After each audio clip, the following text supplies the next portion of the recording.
ಹಿಂದಿನ ಕಾಲದಲ್ಲಿ ಏನ್ ಮಾಡೋರು, ಒಂದು ಗುರುಕುಲ, ಬೆಳಿಗ್ಗೆ ಎದ್ದು ಒಂದು ವೈದಿಕ, ಅಲ್ಲೊಂದು ತಪಸ್ಸಿನ ತರ ಧ್ಯಾನ, ಪೂಜೆ, ಮಂತ್ರ ಪಠಣ ಹೇಳಿಸ್ತಿದ್ರು.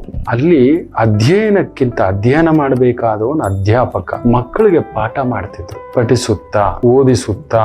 ಇವತ್ತದಿಲ್ಲ. ಪಾಠ ಅಂತ ಹೇಳ್ತಿದ್ದಾಗೆ ಅದು ಬರೀ ಓದು ಬರಿ ಮಾಡಿಟ್ಬಿಟ್ಟಿದಾರಲ್ಲ. ತಿಳಿಸ್ತಿದ್ರು, ಅರ್ಥ ಮಾಡಿಸ್ತಿದ್ರು, ಅವ್ರಿಗೊಂದು ಪ್ರಾಕ್ಟಿಕಲ್ಸ್ ಎಲ್ಲ ಕೊಡ್ತಿದ್ರು, ಆಡಿಸ್ತಿದ್ರು.